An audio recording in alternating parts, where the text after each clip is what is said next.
have meaning for you? Comme ça pour faire des guillemets.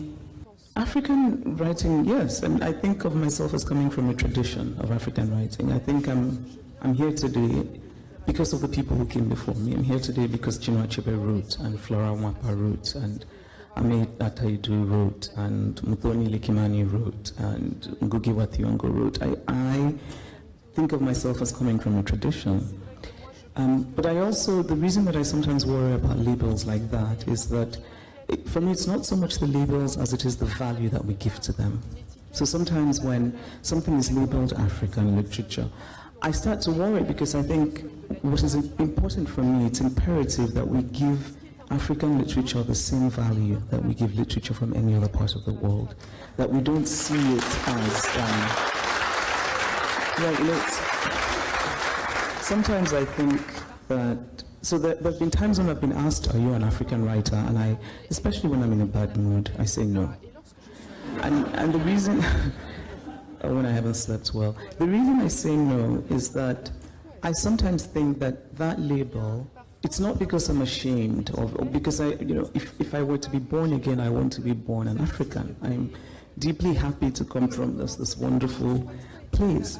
But I think in literary circles, there's often the tendency to read African literature and African writers, not so much as literature as anthropology, that we're supposed to kind of explain something native and deep and primitive. And many people in Africa just, they're women who just want to get the best hair cream, right? But somehow, everything is supposed to have a kind of great noble weight about the suffering of the people. And so when I push back at labels like that, it's because of that. It's not that I realize, of course, that there's a wonderful tradition of African writing, and I'm very proud because I'm from that tradition. But yeah, I'm not sure that I would be very enthusiastic about that label becoming overly mainstream. I think African writers write books, they write literature.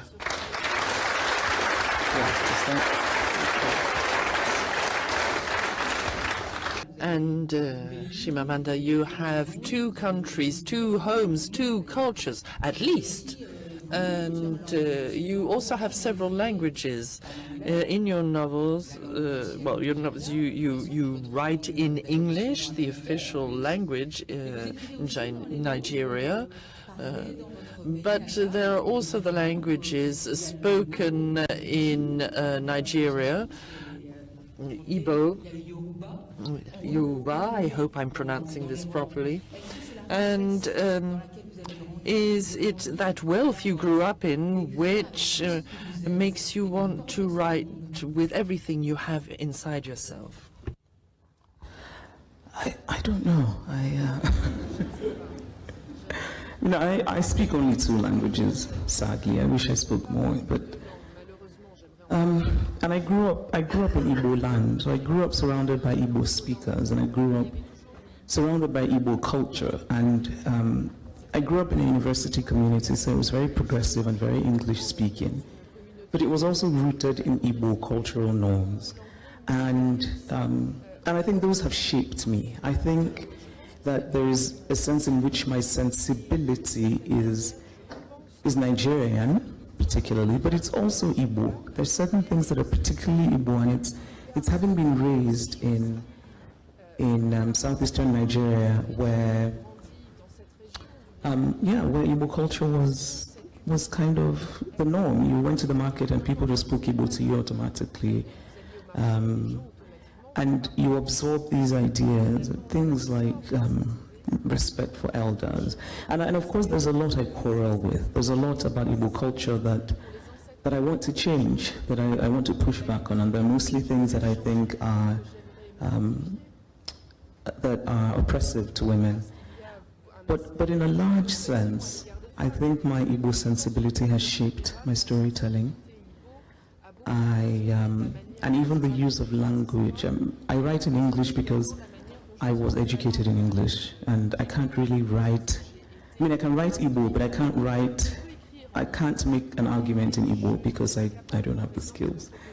But There is a sensibility from having been raised in an Igbo culture that I think shapes the way I tell my stories. Now, it's at this point that she, the interviewer, thinks of asking Chimamanda Adichie the most outrageous question that even gets her booed by the audience. See her reaction. The rest of the discussion quickly turns into a full criticism of France, that even the French minister decides to walk out at some point in that discussion. Chimamanda realizes this, and now we've got 2 empty front seats. Enjoy. There's a sensibility from having been raised in an Igbo culture that I think shapes the way I tell my stories.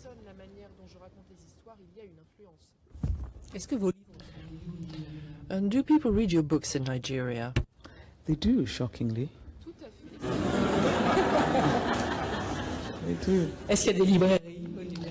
Are there bookshops in Nigeria? Je vois, mais c'est précisément parce que ça vous fait... Yes, it's about it differently, and that is why I'm saying, are there bookshops? Of course, I imagine there are. But I could ask the question to the French. Do people read in France? I think less and less so. You know, I think it reflects very poorly on French people that you have to ask me that question. I really do. Because, I mean,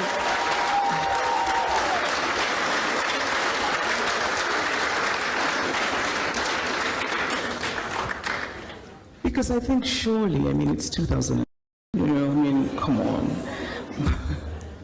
on. My books are read in Nigeria. They're studied in schools, actually not just Nigeria, across the continent of Africa. And it means a lot to me because obviously I'm very grateful to be read everywhere in the world, but there's something about being read by the people about whom you write. And some of my writing, there are people who have sort of made stage plays of some of the stories in Nigeria. When I wrote Half of a Yellow Sun, I remember doing my first event in Lagos, and it was a full house, and it suddenly turned into people just arguing about history. And I sat back and I just enjoyed it. So people were throwing words at each other. And for me, what was wonderful was that literature had made this happen, that because of this contested part of our history, people had read this book, and suddenly they were talking about it and they were disagreeing. But the point is that we're having a conversation, and that conversation had been prompted by literature. And so I felt hopeful about it. Donc on prend la dernière question. Hello everyone, welcome back to my YouTube channel. This is Eli from Africa. Today we will be doing a video of Chimamanda Ngozi, of course a very well-known figure, a very influential, intelligent mind in the modern literature. Today, this is about a video where she's being interviewed by this French journalist, and there is a lot being said, and you can read from the body language of the guests who are sitting at the front. There is a problem. They don't appreciate her, and it is like they came so that she fails, so that they have something to say. And as you've watched from this video, you are going to realize that they really wanted to piss her off to a point where she could lose her composure and to be pictured as an angry black feminist woman, so that she bounces back and maybe say some awkward and maybe be dramatic or something. But that's the opposite of whatever we've seen in this video. She composes herself. She knows how to tackle racist questions, and this journalist is like asking like the African literature has no meaning to her. What's that in the first place? Chimamanda Ngozi is one of the most vibrant modern literature people we know, the minds of the modern literature we have in Africa, and she appreciates, she says that her foundation has come from so many figures, vibrant figures in the literature space in Africa. That we are talking of Chinua Achebe, we are talking of Ngugi wa Thiong'o from Kenya, we are talking of so many people, so many guys who she has looked forward to. So in this case, she dismisses that and she tackles the questions with a lot of bravery, despite of them wanting her to miss. You can see their body languages when the rest of the crowd is clapping. You can see the front line, the people, the guests, including the minister, the French minister, isn't doing the same. Their body language, they are bored on how she's tackling the questions. They expected her to fail, and you can't imagine sitting down with one of the most intelligent, influential figures in the, one of those very intelligent in the modern literature, and you just pop up with some racist questions and expect them to fall for your traps. No, I don't think if that's the case here. And this talks a lot, and it is just time that Chimamanda wants them to know that the French doesn't seem to realize it's no longer in the 18th century where there were superpowers or that. We are in the 21st century, and our African literature should be taken, our African people should be taken with a lot of seriousness, and that's whatever she's saying.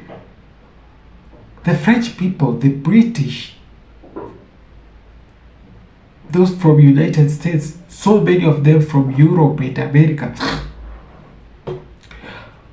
have been thinking that the superpowers of this world. They don't realize something is not ringing on their mind. It is high time it starts ringing on their mind that Africa is rising, and it is almost time we be recognized as other people in this world. It is that high time, and I'm so thankful for Chimamanda for coming out loud, shouting the racist questions and having a bravery tackle on them. This is a big shout out to her, wherever she is. She's doing a good job representing Black people, Africans in the diaspora. Thank you so much. And to my fans, I thank you for supporting this channel and continue doing that. Of late, I'm not feeling well. Thank you for supporting and continue doing that. I appreciate so much. Thank you so much. Subscribe to this channel if it's the first time you're coming across it. I love you all.